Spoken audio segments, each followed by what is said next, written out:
Rick, you there? We need to talk. Are you still at work? Anyways, I left the divorce papers on the table, so can you file them with the courthouse tomorrow? That would be such a big help. I'm going to head back to my hometown, but I'm not moving back in with my parents. Now that you know about the divorce papers, I don't ever intend on coming back here. I don't plan on telling you where I'm going. It's also helped a lot that you've been so busy at work. It's given me a chance to pack my things at a slower pace without you noticing. I guess this is it. Have a nice life.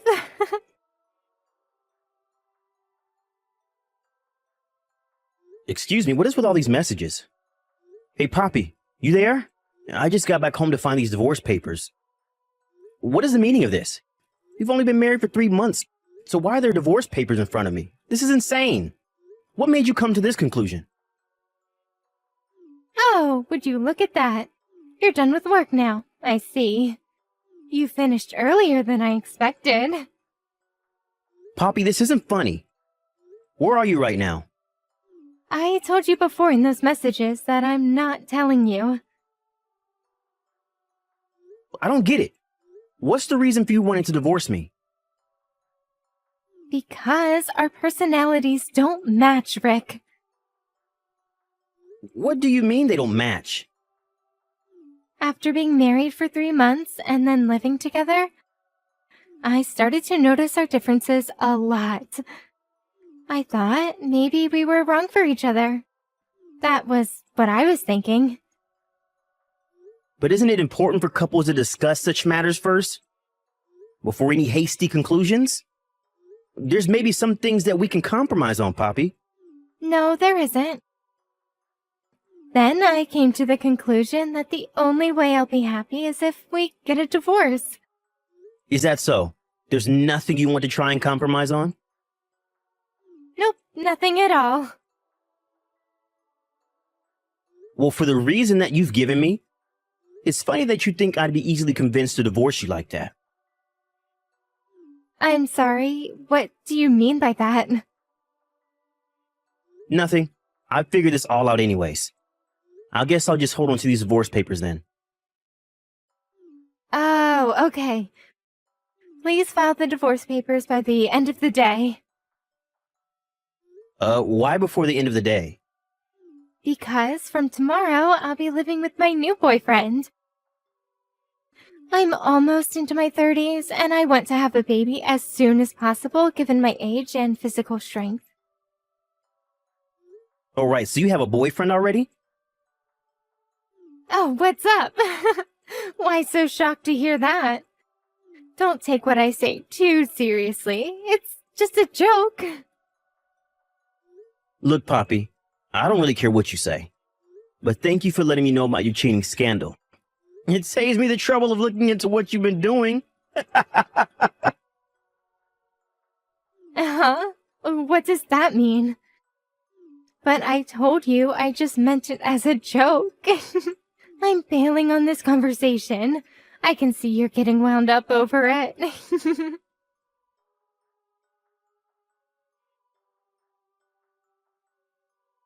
What is this thing about me paying alimony to you? This must be some sort of sick joke. I was just joking, and now you're trying to find out things about me? Are you for real?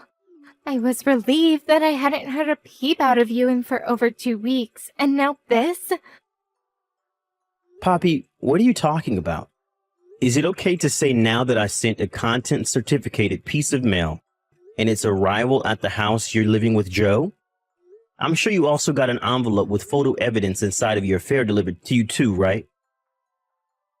I don't care about that. How do you know about where Joe lives? I tracked down any mutual friends that we have, and they knew of his address, and they told me when I told them what was going on. This photo is... When did you take so many photos of me? Those photos? How can you not remember taking the embarrassing photos of yourself cheating on me? Excuse me? About a month ago, you changed your phone model, didn't you? And you didn't realize that you left your old phone on the side of the table when you left the house one day? Really, I don't remember that. But for some reason, it was still left to be charged and it had no lock on it. Right after you left and before I messaged you, I looked at the divorce papers on the table. And I thought then and there that my suspicions were confirmed to be true. Oh, oops. I completely forgot about that other phone. I said what I needed to say at the time, so it saved you the trouble of collecting evidence. And your point is? My point is this. It's such a cowardly thing to go out of your way to open up about your feelings over the past 2 weeks, to try and get alimony out of me. I didn't intend to blurt it all out.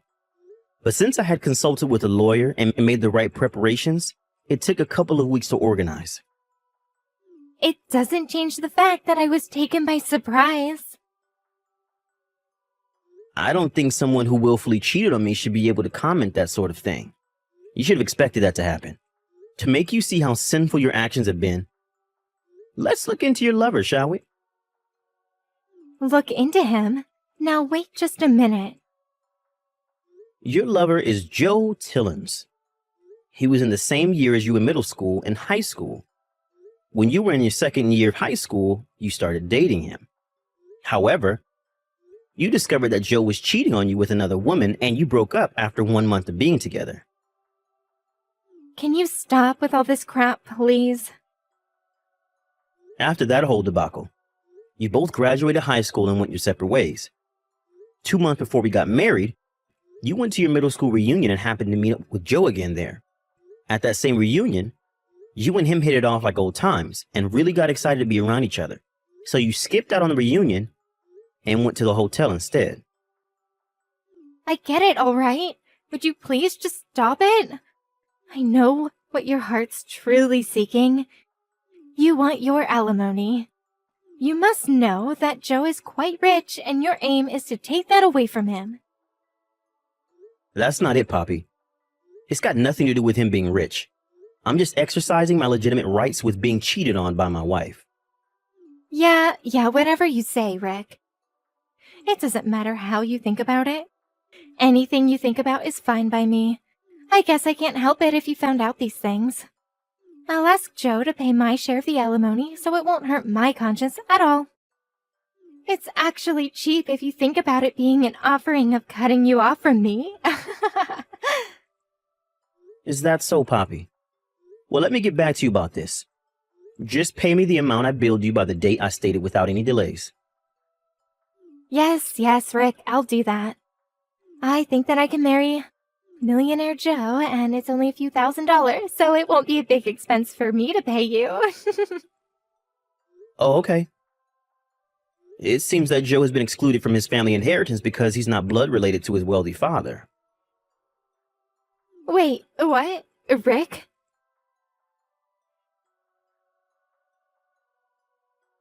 Rick, what you said earlier about Joe, it was true. Joe's mother had an affair, and he was the consequence of that. Because of his mother's dirty deeds, he's been excluded from his father's will and the family inheritance. His parents got a divorce when he was 19. The only reason why he didn't change his name was because his parents got married and ended up having the same last name. That's why he's still known by that name. That sounds about right to me. So, did you know about all of this? You knew when you messaged me the other day. Well, I did do that quick investigation through his friends, so they had a lot to say. What would you have me do if I were to tell you that? I would have gone back on my plans. What's that supposed to mean? I won't have to pay the alimony if we work this whole thing out. I want to start all over again with you, Rick. If we're with each other, it would be a win-win for both of us, right? How is there a win-win in this for both of us? What do you mean by that, Rick? The fact that you had an affair isn't going to disappear from my mind. So even if you decide to change your mind about all of this, you still need to pay me the alimony. You've caused so much grief, and I would never forgive you for cheating in the first place. Naturally, I'm not even going to consider unraveling this whole mess. Starting over with you again, Poppy, would seem like a punishment to me for taking back someone who had an affair. Once a cheater, always a cheater. But, Rick, we were a great couple up until 2 weeks ago. How can you give up on your love for me so easily? It's not about that, Poppy. Are you really saying that considering you're the one who cheated on your husband? But we had a beautiful wedding ceremony. Surely you remember that amazing day. But what was the purpose of that ceremony if this was going to happen? Anyway, I have no plan to get back together with you. It's not happening. Please just give me my alimony before the deadline so I don't have to take you to court. I've had enough. Don't say those things, Rick. Please, you've got to give me another chance. I have no way of paying the alimony, so can you think about getting back together? Because if we do that, we can go right back to the way things were, right? I have no idea what you're saying. As I said earlier, it doesn't matter if you've changed your mind about me or not. You still owe me my alimony. There's no way you can get away with saying that you can't pay because you've run out of cash. About that. So my parents are really angry at me for what I did, and they're so angry at the fact that I tried to move back in with them. I got into a fight with Joe, and he told me to move out of his apartment by tomorrow. All I have left now is you, Rick. Please. I hate really vague conversations, Poppy. I'm not getting into this with you. No matter what you say, you still need to pay me the alimony no matter what. I'm not letting you get away with anything. But, Rick, don't be like this. I'm not replying to you anymore. Sort out your own problems and pay me my alimony.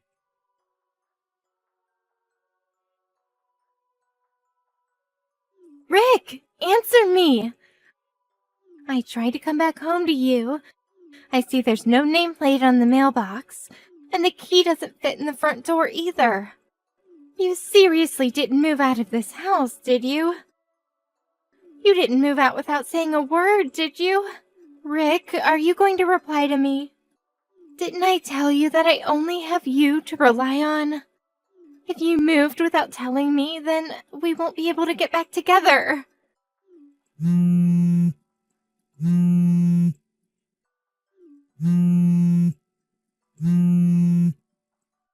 Rick, don't ignore my calls and messages. Answer me.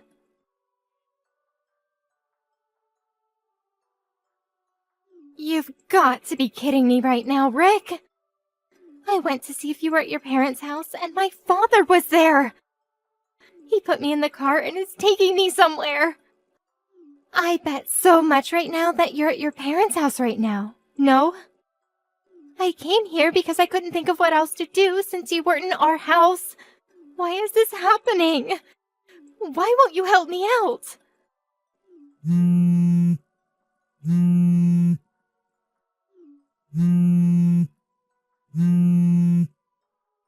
If you've gone back to your parents' house, you know that you'll not be able to see me anymore. Are you fine with that, Rick? Rick, answer me! I'm so sorry! Don't leave me on my own. Why do you have nothing to say to me? You've not even read a single one of my messages. I want to be with you.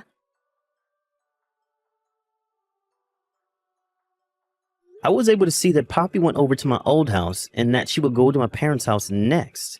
When I asked my ex-father-in-law to come and collect her, he was like, boom, we got her. At a later date, Joe decided to wire me the alimony. I thought that he would be too naive to do this, but I heard that he borrowed money from his ex-father on the condition that he would be permanently exiled from the hometown. Poppy, on the other hand, I asked her why she's complaining about paying alimony. Surprisingly, I discovered that she had a large amount of debt. So she ended up having to carry debt and alimony on her shoulders. The total amount was said to be about $600,000. She works multiple jobs to help pay her dues while her parents manage her salary. It seems that she's living a hard life, both mentally and physically.